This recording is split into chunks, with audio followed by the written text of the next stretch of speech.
Howdy folks, Jeff here, and we're in Hawaii at UHMC, and we have the instructor, Lawrence Martinson, right here. And tell us who you're with there. This is one of our students, Mark. And y'all got the package from Redline Detection, so we're letting them see you open this. It has not been opened yet. Basically, these are Redline Detection likes to help the schools. Let's see what's inside. Oh wow, there's a lot of stuff in here. And we got a packing. Got a connector kit. Oh, I got these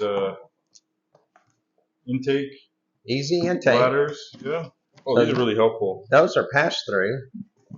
And on those, if you have cars that don't have the emission ports, open one of those up there. That is the neatest package. It's got the connections in there so that if you have a vehicle that doesn't have emission ports. Oh yeah, look at that. So quick connectors. That's really handy. Thank you, Redline. So we appreciate Redline Detection sending these, helping the schools. And there's the smoke machine y'all had sent a while back. As always, we appreciate y'all's help.